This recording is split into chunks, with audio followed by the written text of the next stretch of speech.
Hello and welcome to Creative Control, the entertainment podcast. I'm your host, Kenan, and thank you for joining us on today's episode. I'm very pleased to welcome back after a long absence from the show, very much missed. But here today in the flesh, we have Greg. How are you doing, Greg?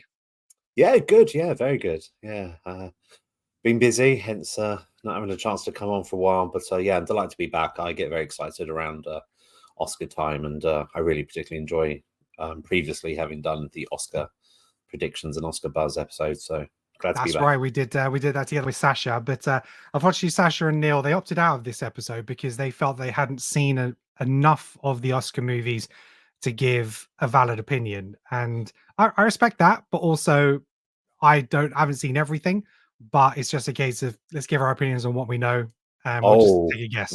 we were meant to have watched the movies. Every Oh, single movie. shit, dude, you're on your own. Bye. Yeah, Yeah. apparently that's the thing. But yeah, look, the in terms of the best picture, I actually have seen, I think for the first time in a long time, I've actually seen every single film that has been nominated. And I saw the last one, The Zone of Interest, yesterday because I wanted to take that one off my list. Yeah. But like I say, we're here to do our predictions for the Oscars 2024. Basically, what we're going to be doing is we're going to be going through each category. We're going to give our thoughts and opinions on the movies and the categories, see who we'd want to win that category based on our own personal preferences, but who we think the Academy may end up voting for. Okay, and we're going to keep a tally of that, and then we'll come back to do another roundup episode to talk about the winners and losers and see how close we got. All right. So, yep. Just before we kick off with that, first of all, I want to say thank you very much again for joining us. You can catch our video podcast on YouTube and Spotify, and for the audio version, you can get it on any major podcast platform, including YouTube Music, Amazon, Spotify, Audible, Good Pods. We are everywhere. And thank you very much to Greg for helping me develop the snazzy new logo. Very much appreciate that. So yeah, big props to you, Greg, for that. Much appreciated. No worries. Uh, okay, so Greg, where should we start? Should we talk about maybe some of the snubs before we kind of go into some of the categories? Because I think probably the biggest thing that came from the Oscars in terms of snubs this year was Barbie. Now, obviously, we haven't spoken much this year, and I have no idea what your thoughts are on any of these movies. So, first of all, what did you think of Barbie? And should it have been on more lists than it is? Yeah, I mean, I really enjoyed Barbie. I made a deal with my partner that I'll go with her to see Barbie if she comes with me to see Oppenheimer, and that seemed to work. Cool. So, and then obviously that became a thing, sort of Barbieheimer or Oppenheimer. I don't know what it was called Yeah, again, but Barbenheimer. Yeah. yeah. Although I think Oppenheimer would have worked as well. But That would have worked absolutely. Yeah, I ended up dragging Emma to both, ironically, because she wasn't too sure if she wanted to see Barbie, and we went to see Oppenheimer, and then we went out for lunch, and she kept seeing people all dressed up in pink and Barbie outfits in the restaurant we were in doing Barbie cocktails, and she's like, "Oh, this is such a thing. Maybe I do want to see it." So we're like, "Well, should we go now?" And we ended up doing both films back to back on the same day, so we did it. But you yeah, did so it generally properly. you liked it. Yeah, I thought it was great. I thought it was good fun. I think, it's empowering to women. I think they did it without it. They had enough of their tongue in their cheek that it was that, that they're getting past the fact that it's, a plastic doll made at the time when women were considered lesser than men and all these horrific Yeah, things. But at the same time, I'm going to have a hot take here. And, it's not the sort of film um in the past that would have been, oh my god, look, this silly comedy film. And I'm not saying that Barbie is silly, but a hmm comedy film of this sort of type is going to be like a big huge Oscar thing. And yet there are many films similar to that, I think, that have never ever expected and even tried to get Oscar buzz and what have you, but everyone's talking about this massive snub. Now I think it's an important film and it's great, there was a female yeah, director and the message it had to say, but I'm hmm not sitting there feeling that like this is this amazing biopic that is, yeah, massively sort of being left out of something where it would normally be sweeping the awards. It's not the sort of thing that normally goes into it. And I think Margot Robbie has been much better in other things. I think she was great as yes, Barbie. I think she looks part. I think she was excellent, but she yeah. was nowhere near as good as she was in things like I, Tonya and the like. So Yeah, or even Babylon, which I think was the previous year, yeah, right? So so yeah, yeah, I agree with you 100% because when it all kicked off, and I was just like, I can understand the premise, but just because a movie is the most successful box office wise doesn't equate to it being in the Oscars. And we've seen that over the years with pretty much every superhero movie, every Marvel Yeah, movie or whatever it is. Disney's at the top of the definitely. pile with their movies, but it doesn't automatically mean that. And I agree, it was an important message. But when you look at sort of like the female lead performances, there are five better performances than her this year. And I genuinely believe that. Yeah, So you can't just give it for the sake of it. You can't just do it because you think it is due. It has to be one, it has to be on merit. And I agree, agree. Just yeah. there've been plenty of comedies out there over the years which people have laughed, they perform well at the box office, but they're not looked at the same light. And you can't just nominate a film because of the subject matter. I agree. That's I how I mean, feel. the only thing I think is a little bit sad is obviously it is a quite a male dominated industry when it comes Mm, to directors and the technical side and the like. And yes. I think anything that would help sort of encourage more sort of female directors and female voices in cinema, I think would be a really positive thing. But I don't think Yeah, giving awards where they're not necessarily due is the way. So personally, I'm that's not right. going to lose any sleep if Barbie doesn't win anything. Though, in a very strange way, I'm hoping it either doesn't particularly win much at all, because Yeah. I don't think it necessarily deserves it. I think there's one category where it probably will win something, which we'll get Yeah. to. But I think I'm not going to lose sleep if it doesn't win. But if it is going to win, I kind of then I'm going to go completely the other way. And just so there's something to talk about, a year after the famous Slapgate, I hope it wins in every Yes. category it's done, just to make people kind of shit a brick and go, "What the?" Because it would Yes, be absolutely. hilarious. Barbie just It wins would be. every category that's nominated, and so I Yeah, hope it it kind just of wins dominates. the one thing and the one thing it deserves, or everything, just for the shits Oh, and giggles. everything. So Yeah, yeah, yeah, absolutely.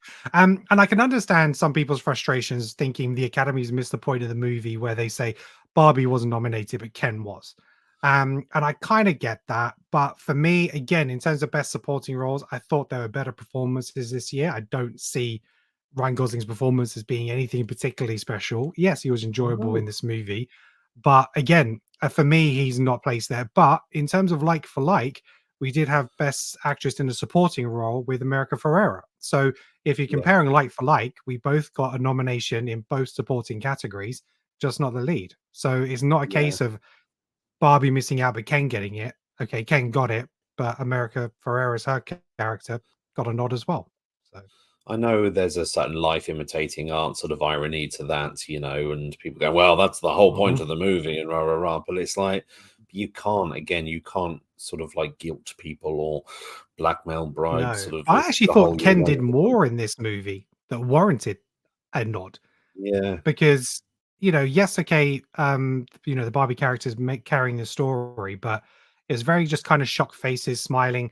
A lot of the humor and the delivery came from the Ken, or a lot of the Ken characters, as opposed yeah, to the Barbie characters. So, but hey, yeah. it is what it is. Is there any other films that you think should be mentioned that haven't been? I've got one in particular, but have you?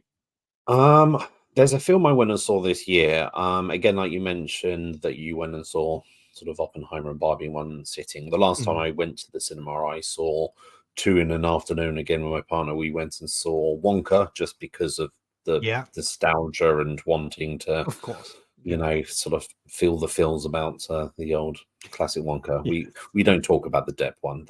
We love Depp, but No, we no, don't talk about the Depp one. we don't talk about that. Um, but at the same time, so I sort of, we got ourselves nice and jolly and then prepared ourselves for the gut punch. That was a great film called One Voice, which, not One Voice, One Life, which is a One story. Life, yes.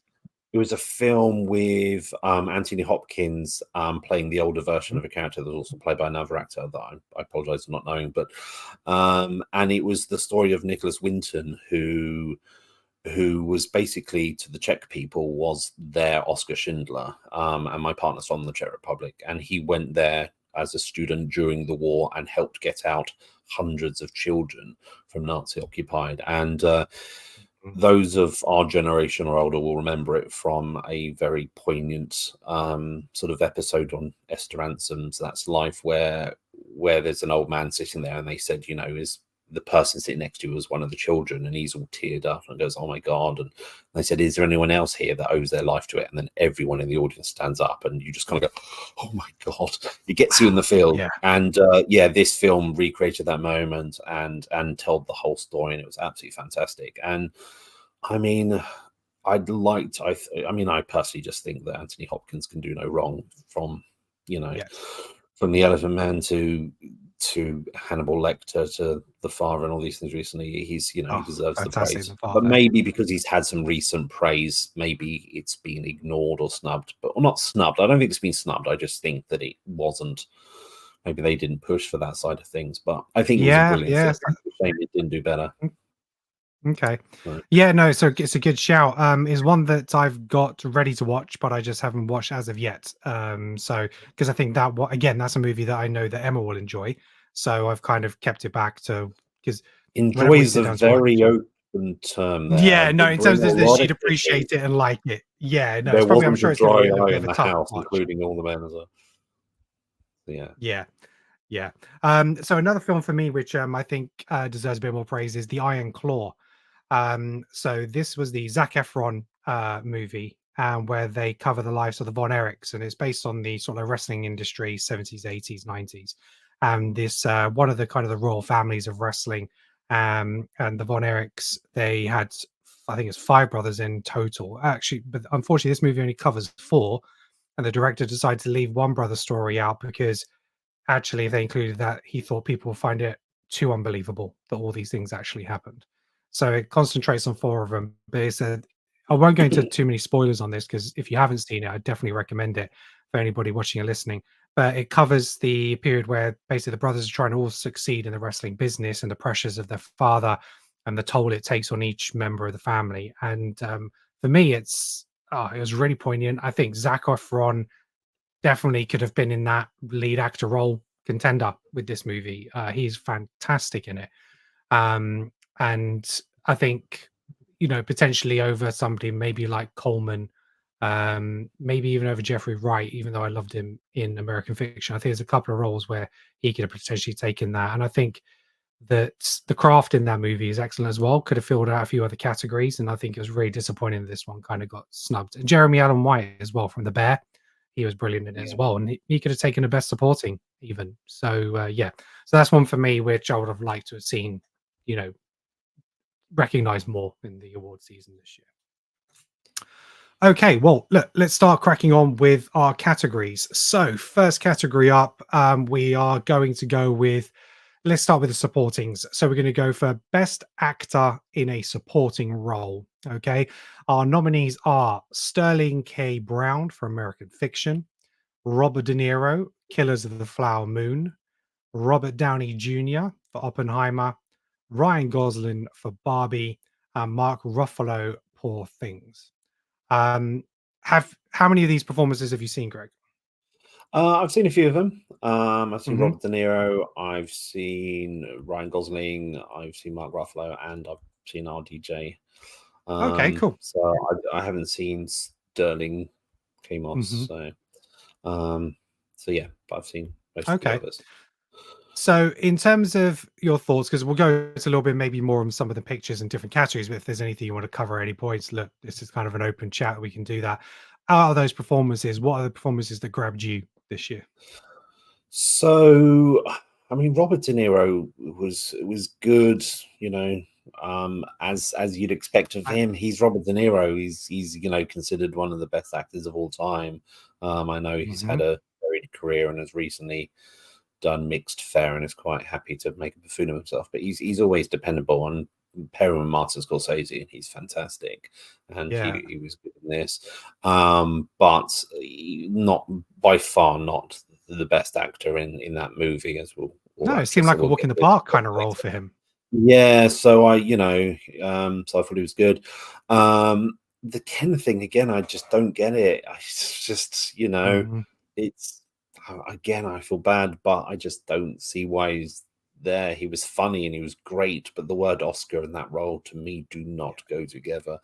Agreed. If you're doing that, you might start giving Oscar nods to Will Ferrell for everything that he's ever done or the Right. like. So it's not normally sort of like given out for buffoonery, and he was brilliant and he Mhm. was funny, but I didn't feel that he was particularly pushing himself. Again, I think he's done much better stuff that's Oscar worthy and things like Drive and the like. But Yeah, or even um, from a comedy aspect, like The Nice Guys. I yeah, just I think he's been funnier and better in other movies. yeah.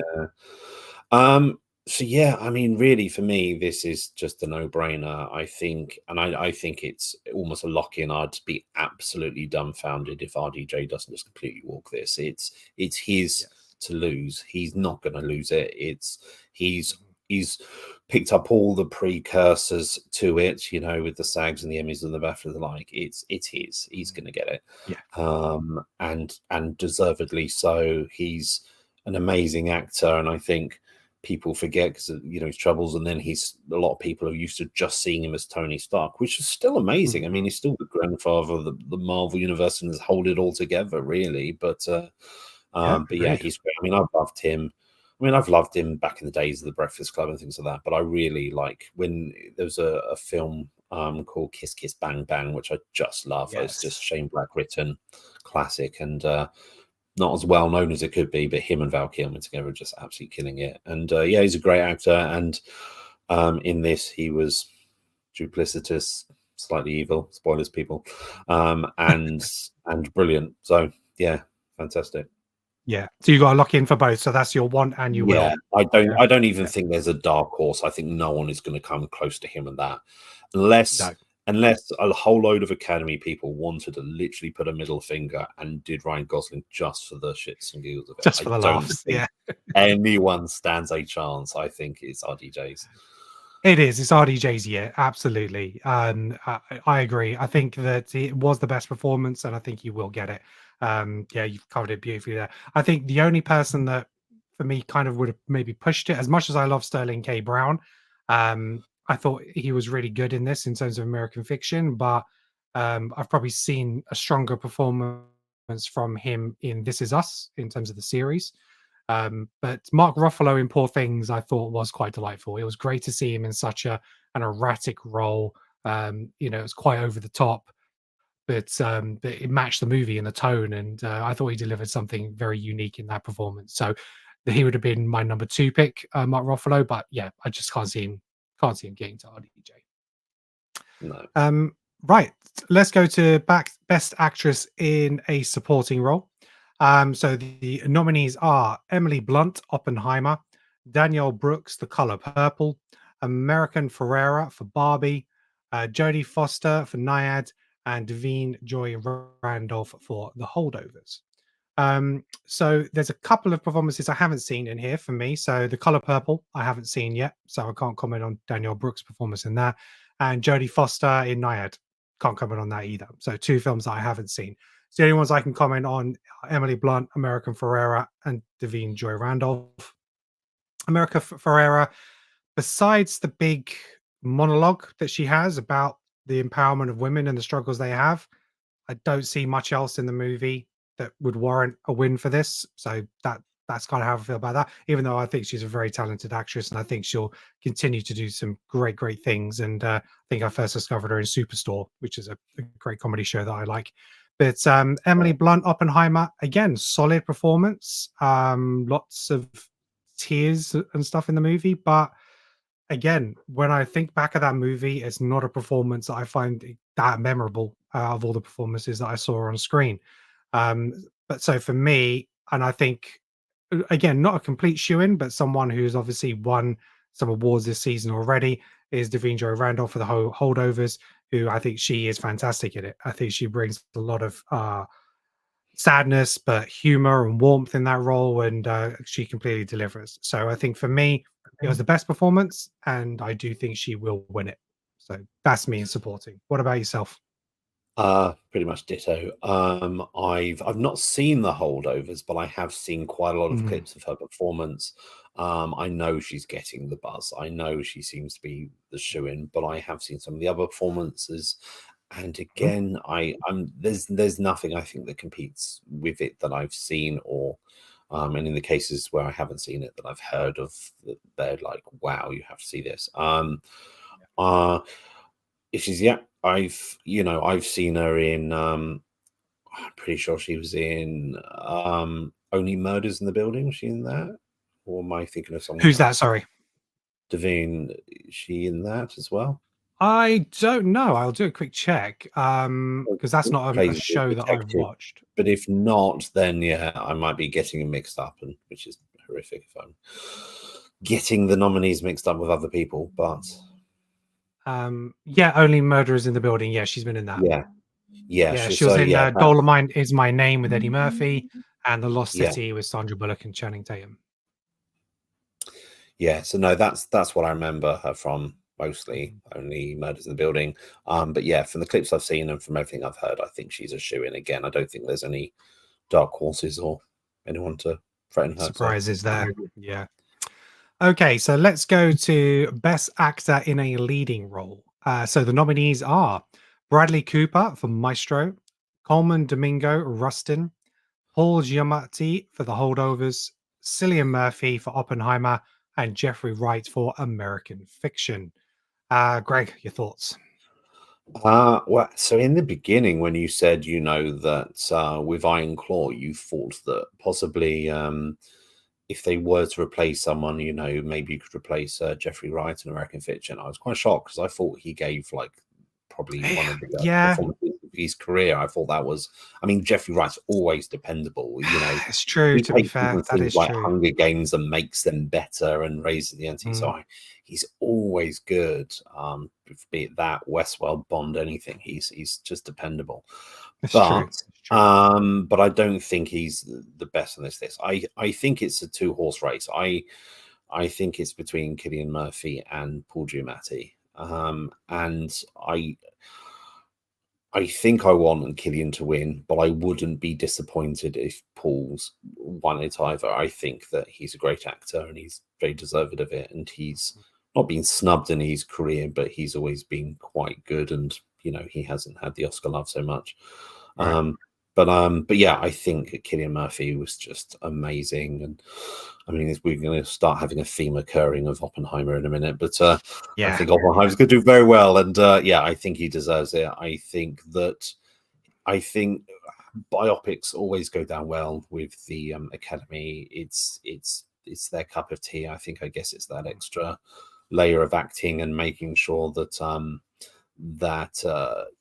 the person is not doing an impression, is not sort of doing anything else. I think that they always go down well, and I personally think that his performance in this is certainly better than, say, in my opinion, Sam Raimi did for playing Freddie Mercury, and yet they Right. won it. So Yeah.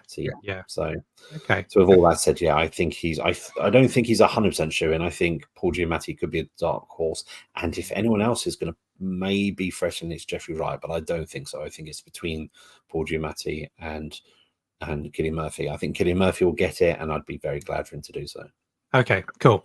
Yeah, I'm pretty much on the same page with that. I thought Bradley Cooper was very good in Maestro, but I think maybe on a different year it might have been something that he could have been a contender because I know how Yeah, much he put into the role. I think he spent like 6 years making this movie or something like that. So, but yeah, I think it's one. Unfortunately, it's one of those films that's gone under the radar a little bit. I don't think there's many people who've seen it. I know it's on Netflix, but I think it's one of those movies that sometimes for a lot of people it's an acquired taste because of kind of the art, the direction of it, and the artistic outlook it takes. You got the black and white, you got the color, you got musical number in it, so it's not going to be for everyone.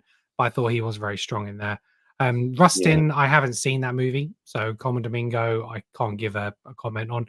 Um, but in terms of the two, like you said, the two performances which are kind of up there, I personally would like to see Paul Giamatti win it. I think he's he's a great talent, and I think he brought a lot of emotion to that role. And it was a very, very sweet film. The Holdovers is in my top 10 for last year for sure.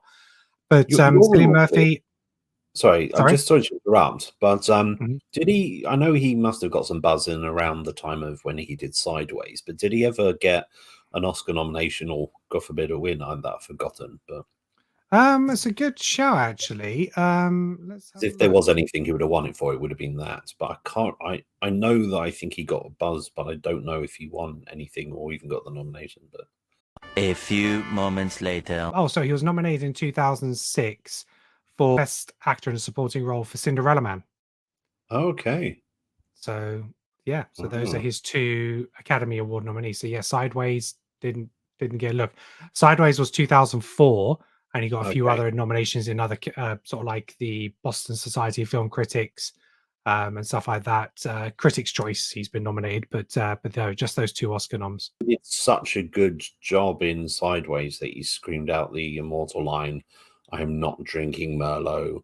Okay, and it actually caused a worldwide dip in Merlot sales, much to the chagrin of sort of Merlot grape growers. Are like, "Oh, Yeah. come on, dudes!" It's just like professional clown people Yeah. now don't have a job since it's come out and revitalized, Yeah, sort of. yeah, the power of cinema, absolutely. Yeah. But yeah, in terms of who I think will win, I think it's Cillian Murphy. So yeah, as great as he was in it, a lot of the visions and memories I have is just him staring, as opposed to delivering lines. But I know a lot of the lines in it are probably quite technical.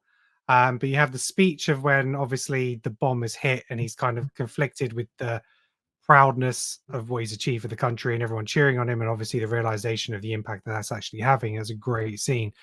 But yeah, a lot of the other times in the movie, I just see him just thinking, just staring and staring. So, but yeah, That's but I kind think of yeah, what I That's think it's what his year. Oppenheimer was known for, those eyes, the sort of the The sort of eyes, yeah, long-eyed stare.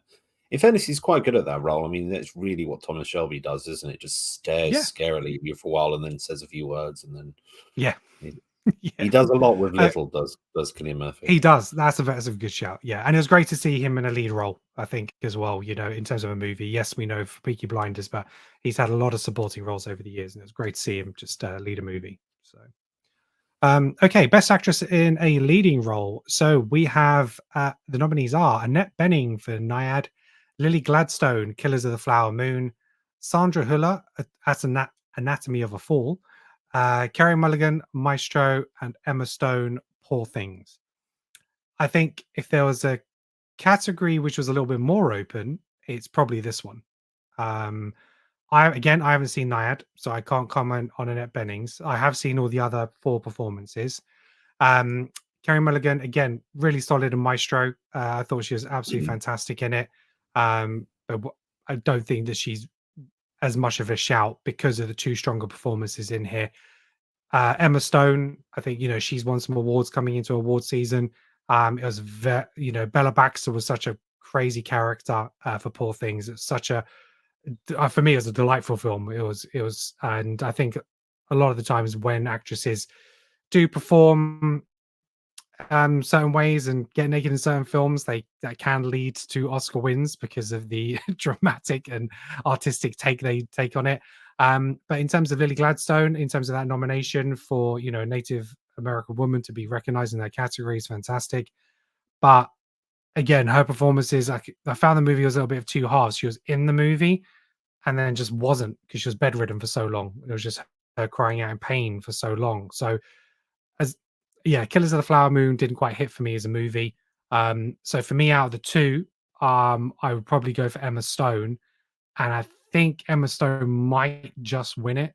But if it was who I'd want to win, I think Sandra Hüller in Anatomy of a Fall was incredible. I really, really liked that movie, and I thought she was absolutely fantastic. It's just kind of a face I recognized, but couldn't tell you like her full body of work. But she was also in The Zone of Interest, which came out last year as well, which is in the best film. So she's actually in 2 films in the best pictures nominations. But she was incredible in this. So Anatomy of a Fall is basically it's pretty much like French courtroom drama. And basically, at the beginning of the movie, you see a guy murdered, but you don't know how it's happened. Was it an accident or was it murder? And she's the wife, and she's being accused of murdering him. And the only witness really is their son, but he is blind. So yeah, it's really fantastic film. So who I'd want to win it? I'd want Sandra to win it. Who I think is going to win it? Probably it's a coin flip, but I'm going to go with Emma Stone. So those are my picks. What about you, Greg? I'm glad. I was tempting to start sort of sort of insulting your wife to get a slap across in the face from you, proverbially, just to try to mix up and have a little bit of confrontation here, have a difference of opinion or something, and finally, I think we've got one. Not massively, Right, but, okay. we're ashamed No. if we agree on 100% everything. There's not a lot of to and Yeah, fro. take the fun out of it. But no, I haven't seen all of the roles, but of the ones I've seen, I love Emma Stone. I think she's brilliant. I kind of liked her from Zombieland days and this and that. I still think that Yeah.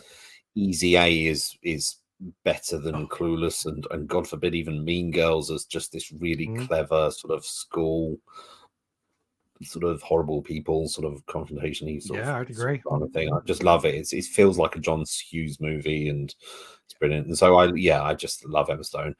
I think that I think it was Bella Bassett was just phenomenal. It was so strange and weird, and the whole film is quirky and strange. And I would like her to win it. I don't think she will. I think that the flowers, the Scorsese Lily Gladstone, you think it's going to take it?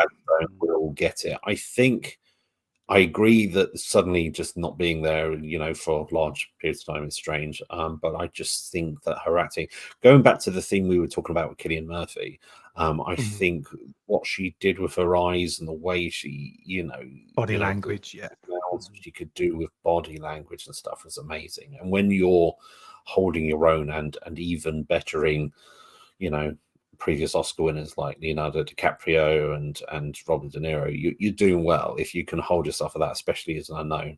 I think getting political, I think the Academy it's going to tick a diversity box, although I don't think that's the reason they would definitely vote someone in. But I think they like an underdog. They like someone who's come in, possibly from a sort of a different ethnic background to the majority of people who are in the Academy, and that does something amazing and unknown that can hold their own. And I think it's just got Oscar bait written all over it. I think that Emma Stone's at for really pushing the boundaries. She's at her career best, and it's brilliant. And I hope she carries on doing strange and weird. I'm sure Emma Stone's going to be around for years. She's an actress who's going to be on the Oscar scene for many years to come. I can see her being.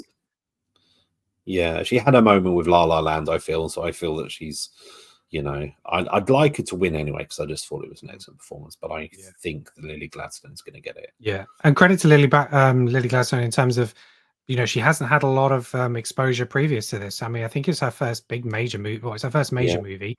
She's done a lot of more stuff in TV and sort of like smaller projects. I know she was in Billions. Haven't seen the whole show, but a lot I can see here just from her page. A lot of TV series and a lot of smaller movies. But again, 22, 23. So it's not like she's been around for a long time. So credit to her, like you say, for putting in that kind of performance, and especially like with the big hitters that were in that movie. Yeah, for sure.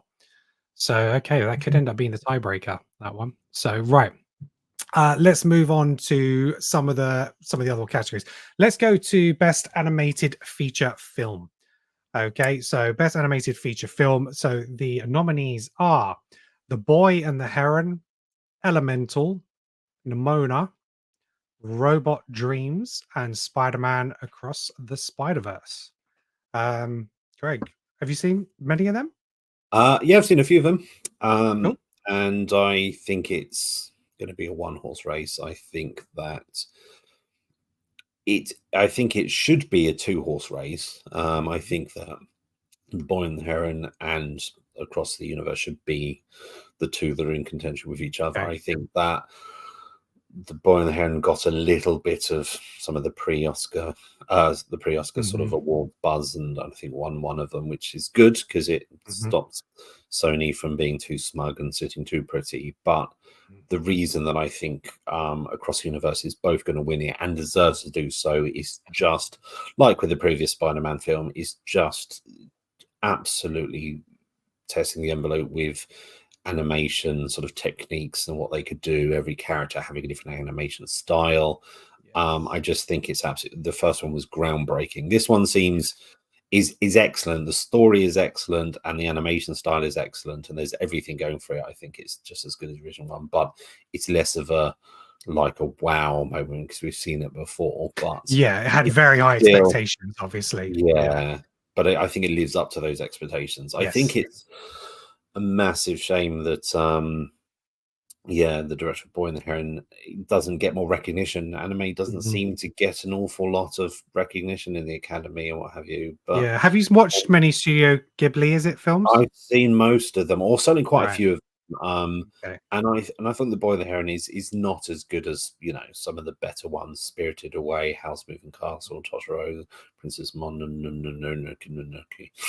I don't have to say that. But some of those ones I think just are better. I think if Boy and the Heron does get it, okay, I'll be surprised. But I think if it does get it, it will almost be in a sort of like a lifetime achievement that they're recognizing the whole Studio Ghibli sort of Right. Okay. thing. I Kind of a think little it'll, bit like Leo. Probably didn't yeah, I win the think Oscar for it'll his be best over. performance, but it's Yeah, like, okay, it's about time. Yeah. it's about time. Yeah, he kind of deserves it. The guy's chewing on raw meat at this point. And just give him an Oscar. He's kind Yeah. of working for it. So Yeah. yeah. So yeah, I think that if he does get it, it will be. I don't think Boy and the Heron is the best of the Ghibli. I mean, they're always good because Studio Ghibli Mhm. just I've churns never out. watched one, so I know Oh, Sasha keeps. I know. joking.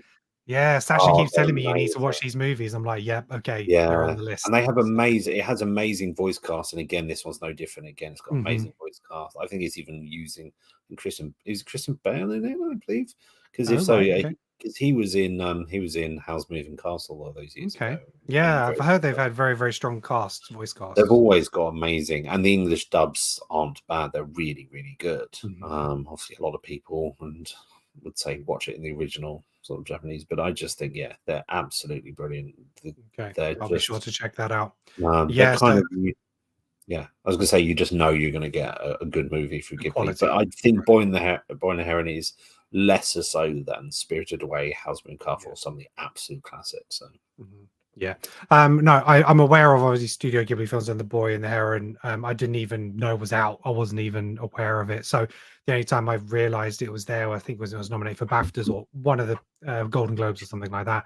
So the only two on there that I've actually seen, which is strange because normally I watch a lot of animated movies, was Elemental and Spider-Man. So Elemental for me, it was okay, but it's not up to that Disney Pixar standard I would expect. It had some nice themes in it, but very very sweet ending. But yeah, it just kind of lost its way a little bit, and just yeah, it didn't kind of grab me with those characters. So yeah, for me, Spider-Man Across the Spider-Verse was fantastic. It was my top film of last year, and so for me, it's a want, and I think it will. But I do understand Boy the Heron may have an outside chance. So we'll see. I think if unless I've missed it and it's been done already, I think Creative Control should definitely look at ranking Pixar movies and as A a good shout. Yeah. future episodes and what have you. I'll probably put some hot Yeah. takes in there. I don't Ooh, think Up's not as good as everyone makes it out to be. It's got the best opening 15 minutes of many a film, and then it's it's shit. true. It's true. I haven't revisited Up as many times as other movies, and yeah, I think it's the strength and depth of that movie. Like you say, it's got some great moments, but yeah, I've got a personal favorite. I'll say out here for me, my personal favorite Pixar movie is Ratatouille. I just absolutely love that movie, and that's my number one. Oh But dear. hey, it's a personal preference. I lost you for a second there. You disappeared. So tell Oh, me okay. what they So lost you. I So was what going to your say favorite my preference? personal preference for my favorite Pixar movie is one that I've gone over again and again is Ratatouille. It just it makes me feel away, and that's all I can say. So I know there's Yeah. Monsters Inc. I know there's Toy Story, and they're right up there. Incredibles, there's just some fantastic stuff out there. But it's just I think it's one of the most Yeah. underrated as well, personally. But I think that this will make a good episode. Pixar yeah. movies. Good shout. That's a good shout. Right, let's go to best adapted screenplay. So, adapted screenplay. So, for those who may or may not know, you have two different kinds of screenplay categories. You have adapted screenplay and original screenplay. So, the clue is in the title, but an original screenplay is an original source material that someone has written a screenplay or script for.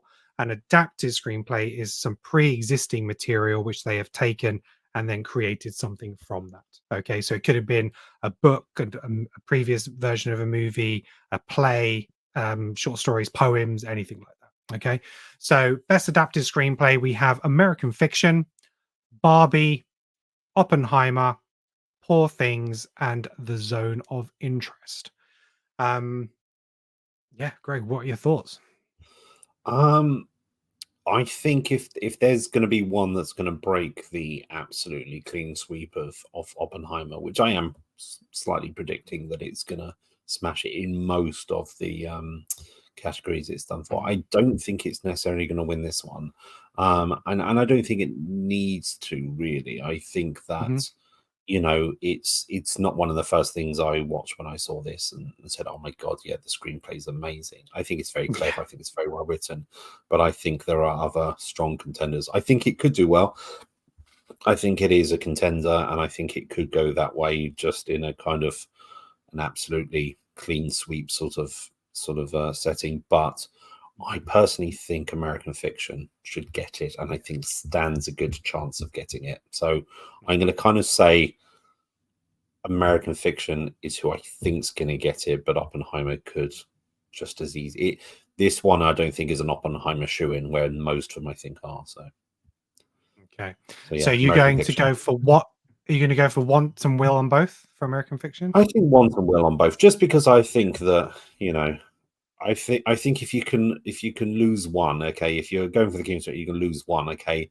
I think the screenplay isn't, and I know somewhere there's a screenwriter who's kind of feeling sort of affronted right now by everyone going, "Oh yeah, they don't need that one." Going, "Wait a second, I wrote this bloody amazing music," and it is a worthy movie to take it away. But I also think American Fiction was absolutely fantastic, and the dialogue was great. So Okay, great. yeah. Yeah, no, I think that's a really good shout. And I think out of those movies, yeah, I think it's going to be the same page. I think it's a want and a will for me for both of them. The two possible close ones. So Poor Things, I think, is kind of a bit of an outside chance because again, it was a great story. Takes on almost kind of like Frankenstein kind of movie, but the Zone of Interest as well, very very powerful. But because because of the lack of almost dialogue in the Zone of Interest, I don't think it's going to win it from that point of view because a lot of the Zone of Interest is the visuals and the sound, and so I don't think that's going to really cover it as in terms of it winning. Because I know screenplay involves those things, but I just don't think it's going to fall for that one. So I think American Fiction is where it's at. But I think for me, screenplay wise, probably Oppenheimer is probably my third. I would have put Poor Things above that personally. But yeah, I think American Fiction is a shoe-in. Well, not a shoe-in, but most probable. So let's go for original screenplay. So we've got Anatomy of a Fall, The Holdovers, Maestro, May December, and Past Lives. Um, Past Lives I thought was good. It's quite a sweet love story, but again, not enough there for me to win. May December, I thought this was an awful film. I know it's had different nods in different award seasons for different things, and even acting and all sorts. But both Emma and I were just like, "What the hell is this movie?" Just did not get on with it. Maestro, strong, it is strong, and I think the holdovers, again, well, but I think also the holdovers kind of give me a little bit like Scent of a Woman vibes, kind of thing. So it's not like a story that we've not seen before. But for me, Anatomy of a Fall, that is fantastic, and I think for me that is what I would like to win. What I think will win, I don't know if they'll go for it. I think because of the quality of the movie, they might do, but I'm just wondering whether I might go to something like Past Lives. But no, I'm going to go for Anatomy of a Fall for both of them. I think it may, of all the categories that it's been nominated for, I think it'll get probably recognized there. What about yourself, Greg? Well, I have the disadvantage of not having seen Anatomy of a Fall, so I'm Mhm, sure I probably, as we seem to be on the same page all the time, I probably would agree with mhm, you if that was the case. But having not, I think mhm. holdovers stands a good chance. Yeah. I agree with the Sense of the Woman vibes. I personally love Sense of a Woman. Okay, I was Mhm. going to do my Al Pacino woohoo really loud, but I thought I was just going to clip on the microphone, and then you'll have to edit it down, and it's just a too old for that shit. But yeah, I mean, I really love Scent of Women. It's a guilty pleasure. I don't know if it's guilty pleasure. Is it guilty pleasure or is it a pleasure? I wouldn't say it's guilty. I No, I would just say, yeah, a it's lot of just people accuse them of fantastic. chewing the scenery a bit too much on that one. No, but it's a great film. So so I mean, just with going with what I know, I think I'm going to give it to The Holdovers, just because it's I don't know a few of them, but haven't seen Anatomy of a Fall, so I'm going to have to go Holdovers. Holdovers. I can't say securely what I think will win because I haven't seen the one that you think stands a chance. So to be fair and to give you a chance to creep ahead of me, maybe I'm going to say Holdovers, want and predict. Okay, you could take the points here. Absolutely, this is what it's about. Okay, so let's go to best cinematography. With the nominees are El Conde or El Conde. I don't even know how that's pronounced. I'm not even aware of that movie. Killers of the Flower Moon, Maestro, Oppenheimer, and Poor Things. Go on, what are your thoughts? I think it's a one-horse race with this one again. I think before I sort of say the most obvious thing that I'm going to pretending there's some sort of build up to. I think Poor Things had beautiful cinematography in the sense that it used really clever effects, maybe using lenses and stuff to something like the weird fisheye looks and strange, and it had some very beautiful shots. But I think that a lot of the shots and the frame of shots is really more down to another side of it, which I'll talk about when I agree. the category comes up. So with that said, I just think that Oppenheimer is a shoe-in, I think, and I want it to win it. I think it was so beautifully shot. I mean, no one has done as much to champion IMAX as Christopher Nolan has, and his cinematography is just fantastic. And the Academy love a bit of black and white. Look, we're being very serious. We're using black and white, and when we use black and white, we're using our serious face, and people like that. So, look, color and black and white. It's all very novel. But just how things are framed, the shots. It's going to be Oppenheimer, and deservedly so. So definitely almost guarantee is going to win it. I'll be absolutely dumbfounded if anything else comes close. So. Yeah, I totally agree. I'm on totally the same page as you with that one. I think it's for me, it's a want and a will. I think it's going to take it home. Just to touch on that, the color aspect, I thought that was great with Oppenheimer, and it was very much subjective and objective. So you had one color very much from Oppenheimer's point of view and how he would have seen things, and then you have the other side where he wasn't necessarily present, didn't see those things happening. So then it makes it more objective in terms of maybe what happened there. And I thought that was a very clever way of doing it, because some people thought it might have been a timeline thing, and it wasn't necessarily very clear. But I got it and absolutely loved it. So Oppenheimer for me. Best costume design. We have the nominees are Barbie, Killers of the Flower Moon, Napoleon, Oppenheimer, and Poor Things. I think Napoleon might have could have had a shout in this on another year. I wasn't a fan of Napoleon. I thought it was dull as hell. And I said in my review, I learned more about Napoleon from Bill and Ted's Excellent Adventure than I did this movie. So he likes ice cream. Yeah, exactly, right. It doesn't even touch it on this movie. I think for me, the movie, it will be Barbie. I think for me, in terms of the aesthetics, the costumes, and everything like that, I think it's very much, so key to the movie in terms of how you felt about it and how it was perceived. Poor Things, it's kind of periodical. There are some fantastic dresses in that. Bella Baxter wore some amazing outfits. But I think, I'd have to go for Barbie on this one. I think it's probably a want and a will for this, I think. But Poor Things would have been a close second. What about yourself? Again, we're not adding a lot in the way of sort of like locking horns and arguing our points furiously on this podcast. I agree wholeheartedly. I think that I think there's 2 or 3 that could go either way. And I'm glad Oppenheimer was just men in suits mostly, because otherwise they'd probably went it just for the domino effect happening. But but yeah, I think that I think that Barbie probably will get it. I mean, this is literally named after the dress up doll. This is why people Yeah. got Barbies originally, to dress them up. So if it doesn't win costume, it's a bit of a snub. I mean, but it was brilliant how they did that. I mean, the moment they pulled out the yellow roller boots and what have you, and they're just like the little plastic ones, and they look like plastic. And I just thought this is They brilliant. did, yes, Really nailed yeah, it. Yeah, I agree that a close second is Poor Things. I think the yeah, costume design was stunning, and there's a couple more designs we'll get to that I think were brilliant in that as well. But okay, I personally think Barbie will win it. I want Barbie to win it, but I'm not at all bothered if Poor Things wins it. I'm not gonna shed a tear yeah, for Barbie. Again, it makes it sound as if I don't like Barbie. I thought Barbie was awesome, but it's only in the technicals and in things like this where it really should stand a chance of yes, winning, and it would be a deserved win. So yeah, Barbie yeah, wants no, and agreed. won't Yeah, cry if Poor Things win it. I think no, that's a and really it's also with Barbie as the attention to detail for all the premieres she did afterwards, because every dress yeah. she wore to a premiere was a version of a Barbie outfit costume, so it extended even beyond Didn't know that. that. That's So amazing. yeah, so Yeah. yeah, they after every premiere they did the side by side of the character of the Barbie with that particular dress style. It'll be the colors, the design, something about it, and it was just like, yeah, very, very clever.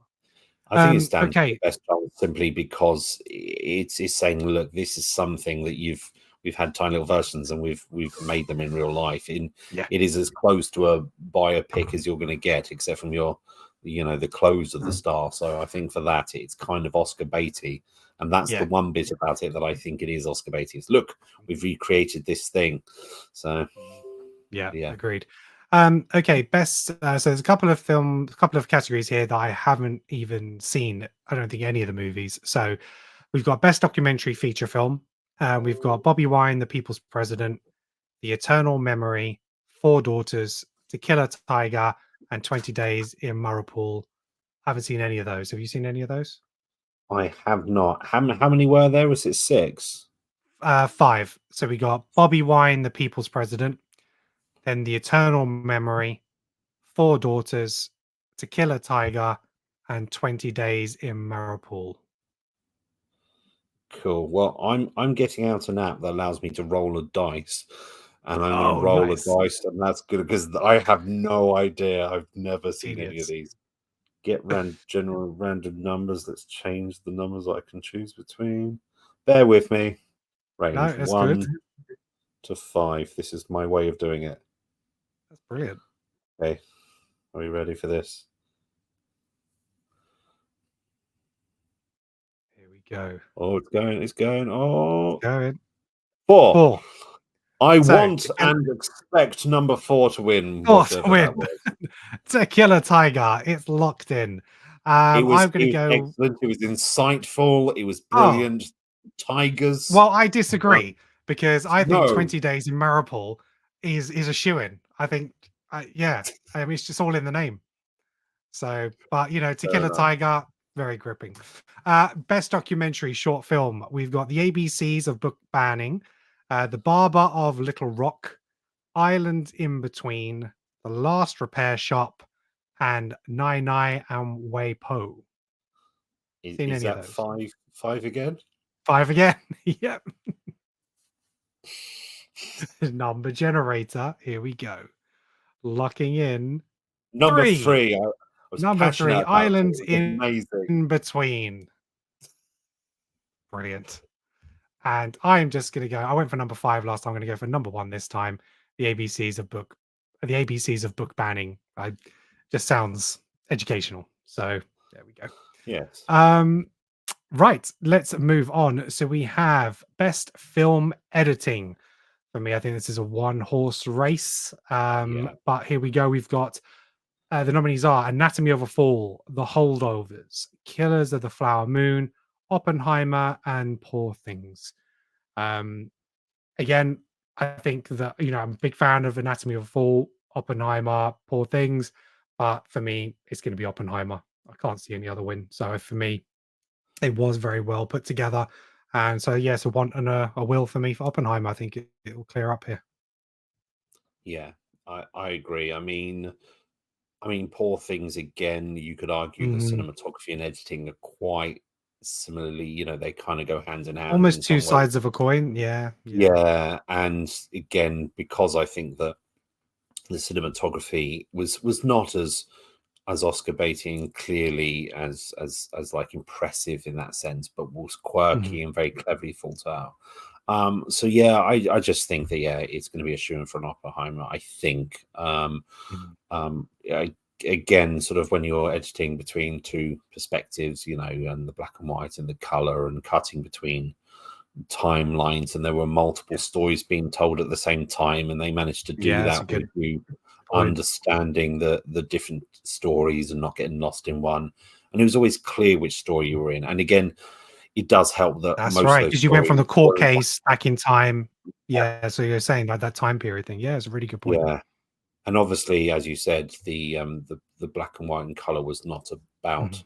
necessarily different times. It was about, you know, objective and subjective views, but it did help that, you know, most of the objective views were in the current time and, Yeah, it's true. you know, stuff. So that helped. But yeah, there was still an extra time in, you know, that was being cut between. And yeah, it was clear, it was obvious, and yeah, it was just yeah, it's a shoe in, I think, for Oppenheimer, and deservedly so.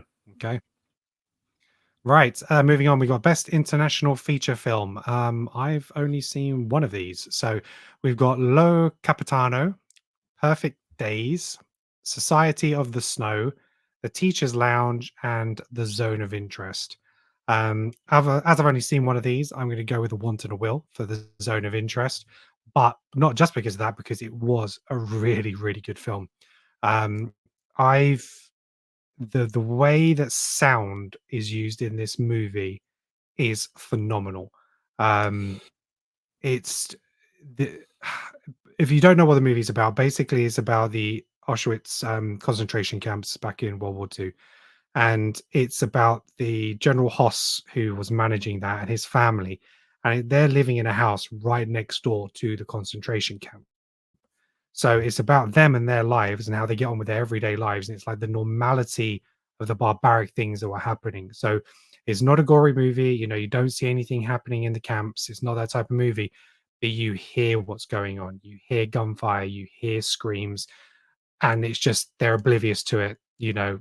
And yeah, the way that the sound is used in that film is haunting. So yeah, so I think I'd hope it would win it just because of what I experienced, but who knows what the other things can bring. So have you seen The Zone of Interest? I have seen it. It's the only one again that I've seen. I was going to make most of those points, but in the sound category. Mhm. I think there is surely got to win. But again, Oppenheimer might beat it, but I hope it doesn't. But anyway, but that's coming up. Spoilers. As sort of Spoilers, said, yeah. yeah, Well, I think it. let's move on to that one. So let's move on to that one. So we'll go for best Well, sound. I So can say, we've got yeah, happily I can say that I think it will win and deserves to win that one. I've been to Mhm. Auschwitz a couple of years ago with my partner, and it was just it's such an important thing that I'm so glad I did. But it was as Mhm. someone who teaches about history as well, it was just absolutely Right. amazing. So yeah, fantastic film. Okay, great. Yeah. So you've got a want and will for The Zone of Interest for sound, do you reckon? Uh, yeah, I mean, never before has sound been so integral. The idea that the visuals and the sound are telling you two different stories Mm. means that you know it has never been more integral in its time. I. I'm really hoping. I love Oppenheimer, and I think it's going to be deserving of an award sweep. I think definitely so. I don't care if Barbie is left in the sort of, you know, sort of the Mhm. radioactive fallout of Oppenheimer's win. But I kind of, this is the one where I really want it to go to, yeah, to the zone of interest, just because zone of, yeah, Yeah. that's great. But yeah, just because it Yeah. is doing something with sound that all the other films in the category aren't doing with sound. I think it's Mhm. so integral to the Yeah. movie, No, agreed. and the sound design is so clever that it has to really go to that. And I think it stands a good chance. I'm going to say want for sure. Will, I'm hoping. I think it stands a good chance. I think it's a two Mhm. horse race, and I think this one is neck and neck. I Yeah. think Oppenheimer might pick it up just because the sound Yeah. design in that is also awesome.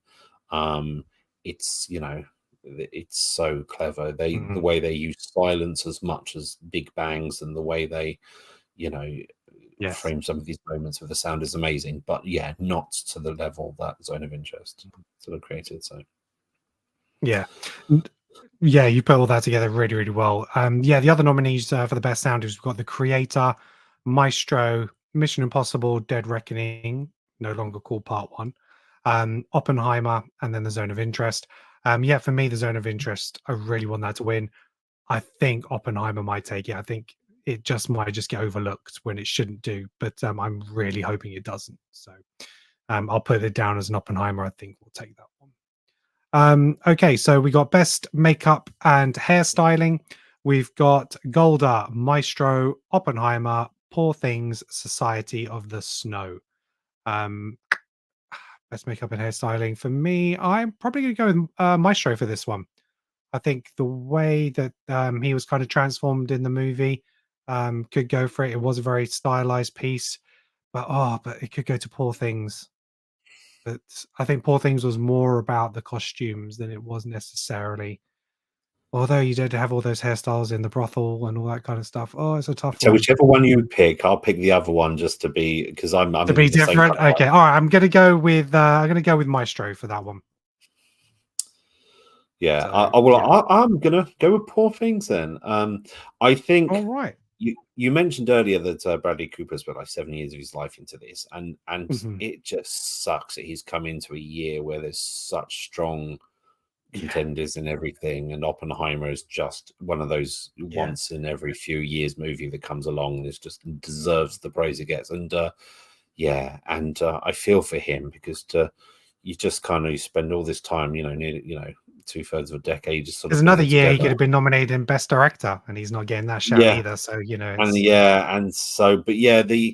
the makeup and the wig on him in particular were amazing and quite impressive, because it changes his look. But I just think that was really, it was all about him.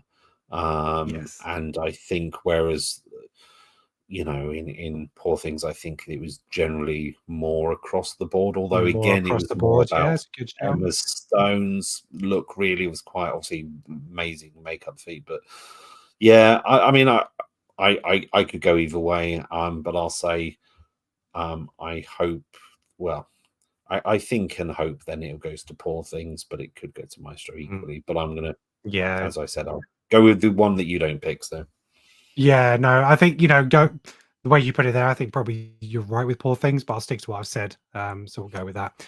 Okay, we've got Best Original Score. So we have the nominees: American Fiction, Indiana Jones and the Dial of Destiny, Killers of the Flower Moon, Oppenheimer, and Poor Things. Thoughts, Greg?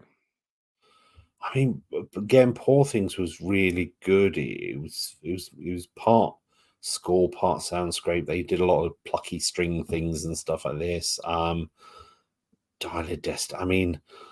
I love the Raiders theme as much as the Next Man, and probably more so. I think John Williams is a genius, and he's one of my favorite composers, along with Zimmer and stuff. But they haven't done anything particularly. It's not like when he churned out Jewel of Fates in Phantom Menace, and you went, oh my god, it's a new take, there's something amazing. I couldn't tell you anything that wasn't the Raiders March from Dial of Destiny.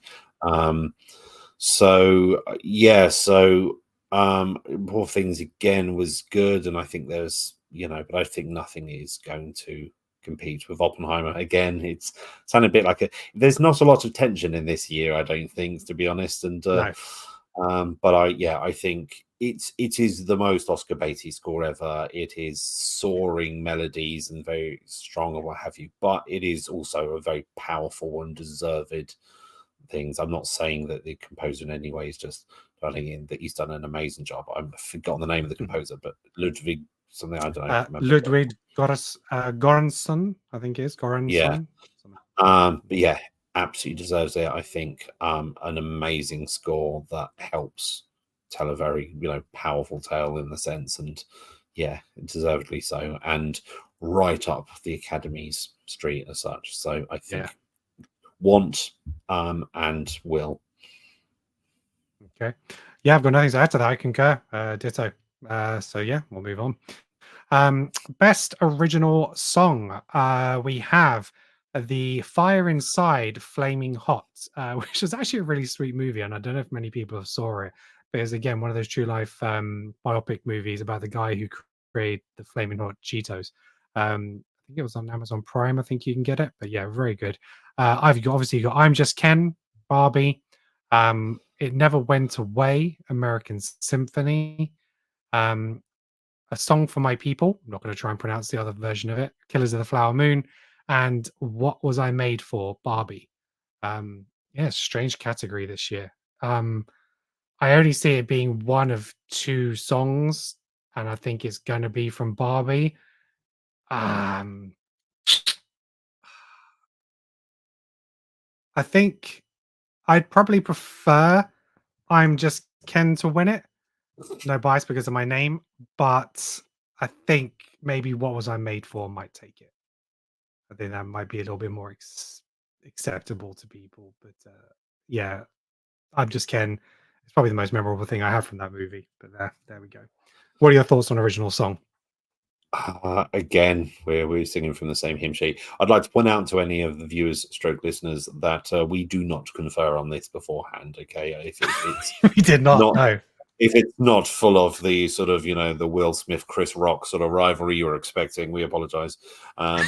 It's yeah, it is. We generally just seem to come from this from the same place. But yeah, I agree. I think it's a 2-horse race, and both those horses are in Barbie. I think it's going to be I Am Ken or Billie Eilish's song. I'm going to say Once and expect it to be Billie Eilish's one. And the reason I want it to be is I think Ryan Gosling's performing in it at the Oscars. I think he's going to have his moment. And I Yes. think Yes. if I don't think he's going to get Best Supporting Actor. There's no way. If I mean, I'd absolutely shit a brick if he won That'd over probably be the Barbie. shock of the night, That right? would be amazing. Yeah. I'm almost hoping there's a sort of a Warren Beatty sort of misread just for a moment, so they get the look on RDJ's face. But RDJ wins that one, so I think his moment will be performing it. But I Am Ken was hilarious, but I think there's a little bit more depth in the thought of Definitely. the Billie Eilish one's the end credit song. There's more depth, and I Yeah. know that it's quite personal to Billie Eilish, and I've seen an interview where she's talking about it, and she really wants it. And Oh, right. I Okay. think Ryan Gosling's going to be doing it. She, it means a lot to her, and I think that Mhm. she's an. I'm not going to say up and coming. She's quite big now, but she's. I think it would be really nice for her to get it. So I'm going to say Want, although I'd be quite happy Okay. for Ryan Gosling to get it as well. But yeah, I'm going to say All right. Want and Cool. expect that one to get it. Okay. Right. So we're going to best production design now. The nominees are Barbie, Killers of the Flower Moon, Napoleon, Oppenheimer, and Poor Things. I've got my thoughts on this, but I'd like to hear yours first, Greg. Go on. So Oppenheimer, I'm hoping doesn't get this one. Don't think it deserves it over two others.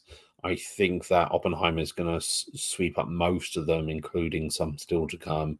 I just don't think that it deserves it really. I mean, it looks cool and it's great, but I don't think it was a real production design, you know, massive feat. Not on the Yeah. scale of some other films. I think that personally, I think the weirdness of of Poor Things, this strange buildings, the shots, it's all very surrealist almost and strange. I think that is a deserved nominee, and I think creating a world that is bright pink and plastic looking and stuff like that is also a massive feat. As well as in Barbie, they transition from that to the real world and then to this weird surreal sort of like limbo area and then back to the real world and Oh, but when that they do the traveling long aspect with the car and the boats and everything. yeah, Yeah. but the shots of the houses, they look like miniature houses, and the shots of things, they look plastic. They did such a good job. So I am going to say, just because I think Barbie's going to win the best song guaranteed, but I'm still going to give it to Barbie. I kind of want them to get something, and someone has put so much work there to make it look like cheap plastic. It's quite a lot of work to make it look that cheap and toy like, and I think that was amazing. I think it's a 2-horse race between Poor Things and Barbie. I would be really disappointed if Oppenheimer got it. There's a chance they'll give it to that just because it's doing a sweep and they want it to do a Ben-Hur or a Return of the King, just get everything. But I don't think it deserves it compared to those two. I think a lot more work has gone into those to create it. So I'm gonna say want and expect Barbie, but Poor Things could, sort of upset me. And well, not upset me, it could win it, and I wouldn't be too upset, to be honest. So Yeah.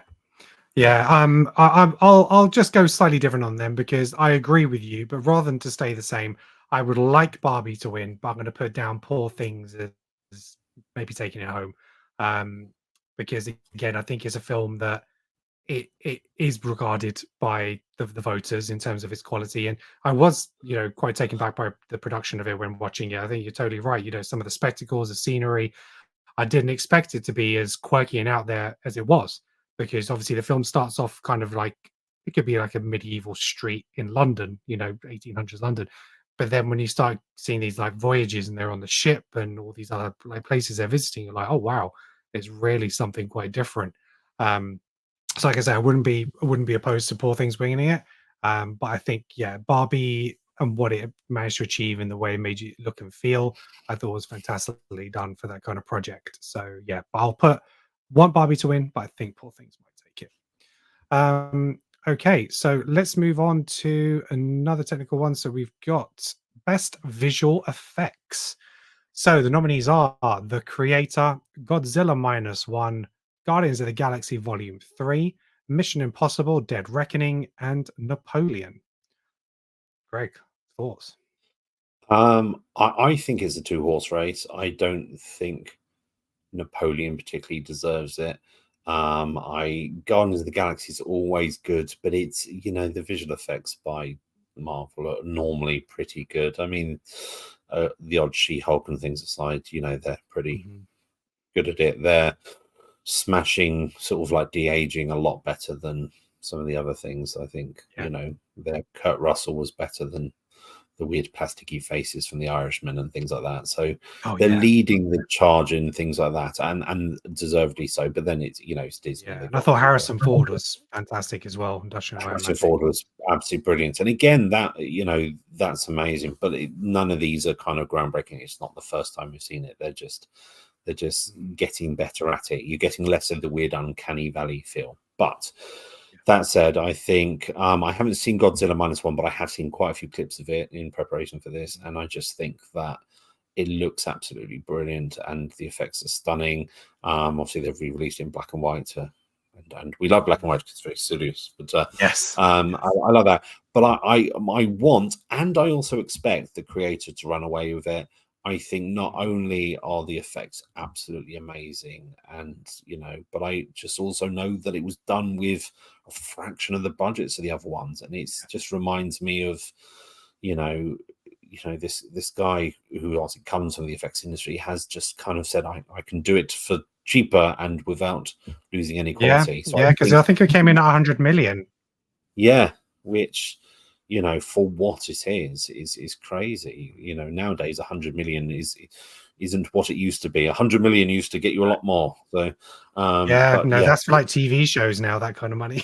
So yeah, it's crazy, isn't it? The effects are absolutely stunning in that. It's such a, I mean, I think production design on that could have got a nod in a way as well, and the creator, to be honest. But I certainly think effects, I think it's absolutely amazing. And for doing more with less budget, then the creator wants and expect. Okay. I'm going to take a slightly different one on this. So I've seen all of them. Godzilla Minus One, I thought was fantastic. Really, really enjoyed that. And that movie had between a 10 and a $12 million budget. And I think what they managed to achieve on that budget, for me, they deserve it. Whether they'll win it, I don't know. But I'm wondering whether the Academy or the voters might take a stance and say, actually, this is what you can achieve when it's done right, as opposed to throwing money at a film and its budget. But that could also be said for the creator, because again, because of the scale of that movie, the fact that it had that sci-fi element, it was doing a little bit maybe more with it. But yeah, I'll go a little bit different. So I'm going to go Godzilla, Want, and Will. Again, just throw another little spanner in there. But yeah, I hope it takes that one home. Okay, so I'm just having a check through. I think we've done all the categories now, except for Best Directing and Best Picture. What would you like to do first, Best Directing or Best Picture?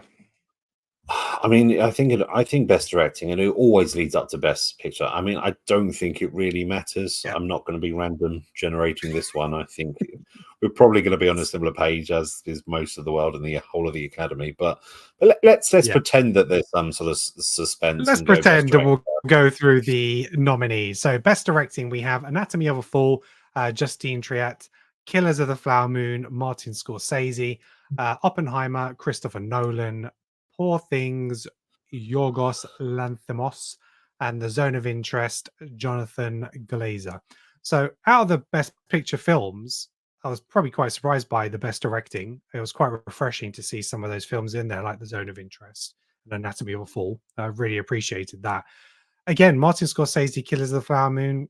I don't know why he got nominated for so many categories. I don't think he potentially deserved to be in this compared to some of the other films. But that's just me. I think Christopher Nolan will take this. And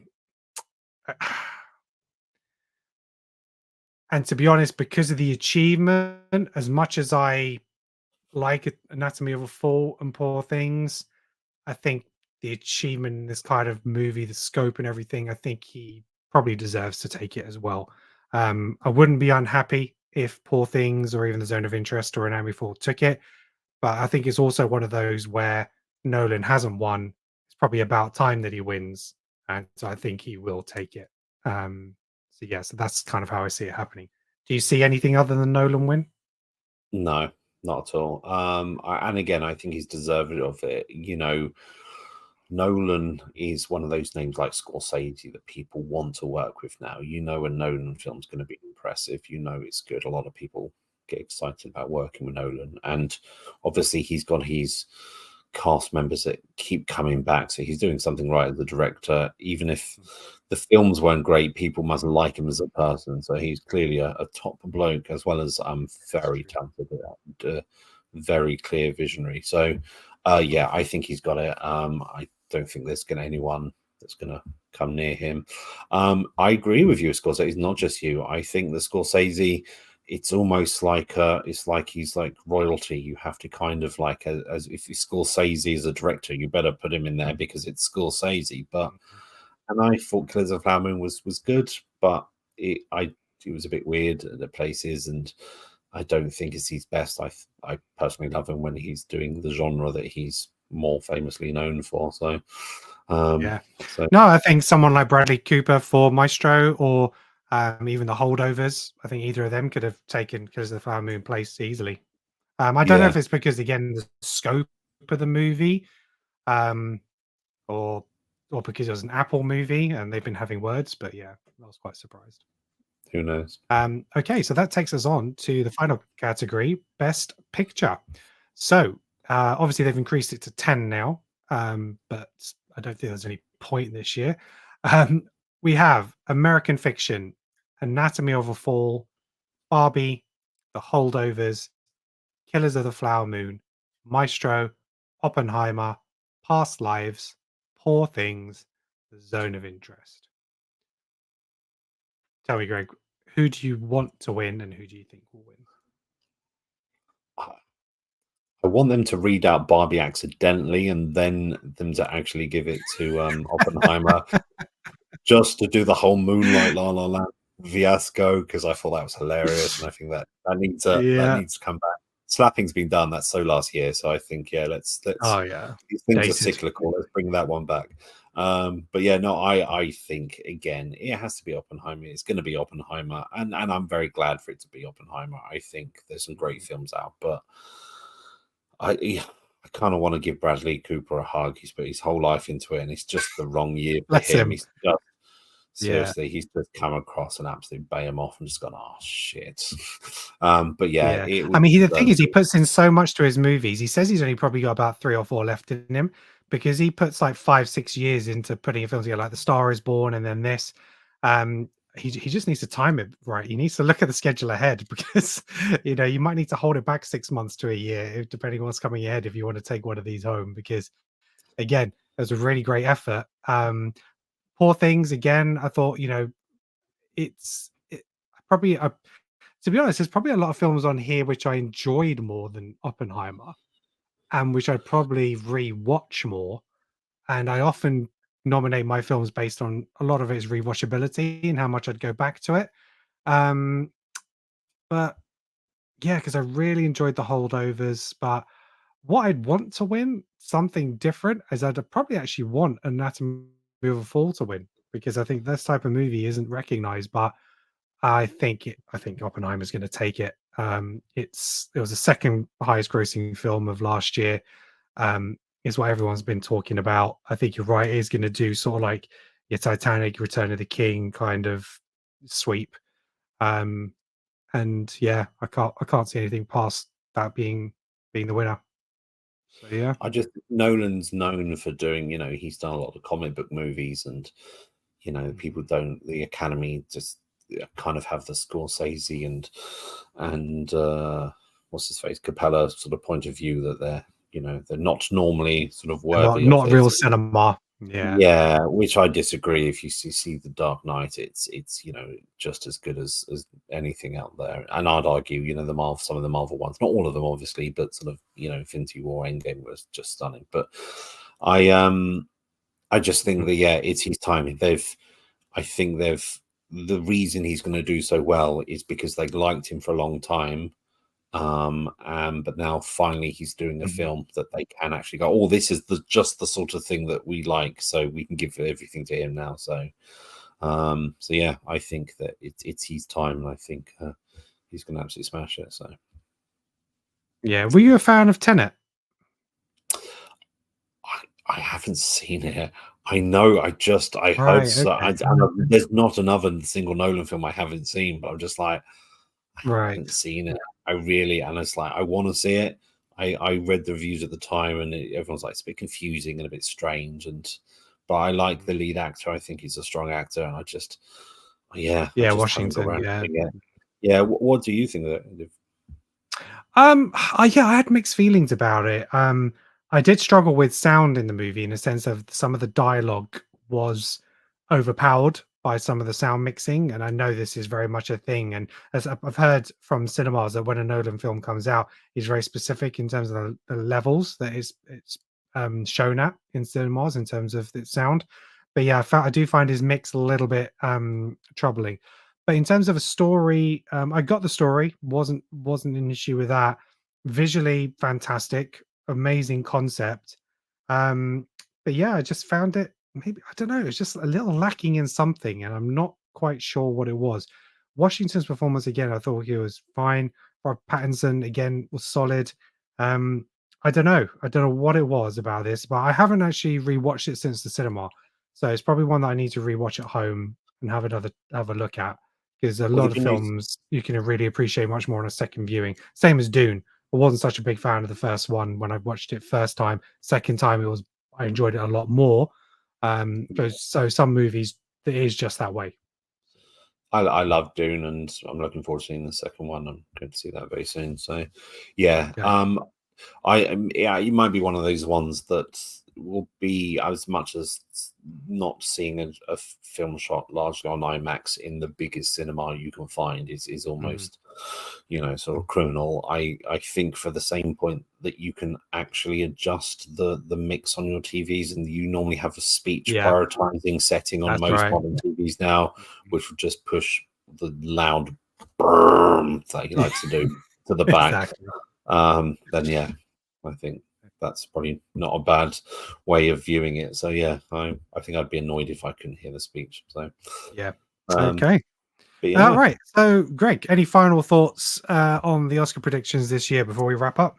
Not really a lot, apart from a small apology to the listeners and viewers that it wasn't a bit more dramatic. It's not the most exciting year for ups and downs. I'm hoping I'll be happy to be wrong if there's a few upsets.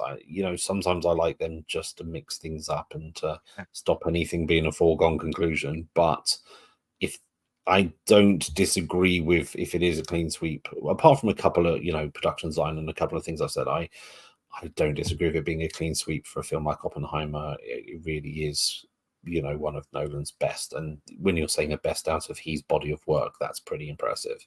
Yeah. And and I think the actors, the crew, the cast, everyone who's been nominated in some form or other deserves every bit of it. So, bit boring, but and yes, we seem to be in agreement a lot of the time. So yeah, no, we're on the same page for a lot of it, and yeah, I agree. I think Oppenheimer is going to take home Best Picture, Best Director, Best Actor, Best Supporting Actor. It's going to take those 4 for sure.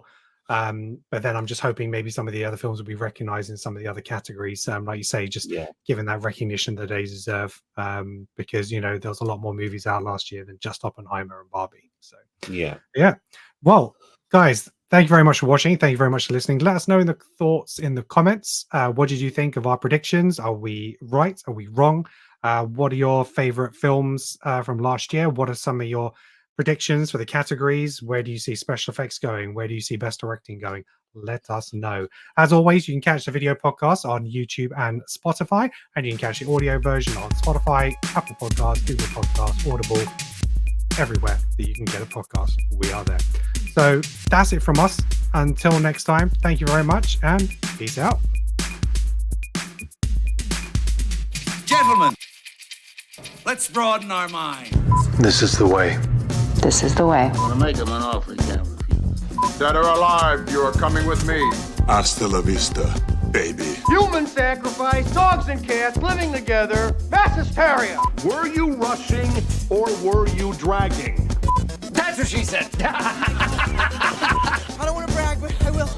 I was in the Avengers. The Avengers? Yeah. That's great. Thank you. What is that? Say my name.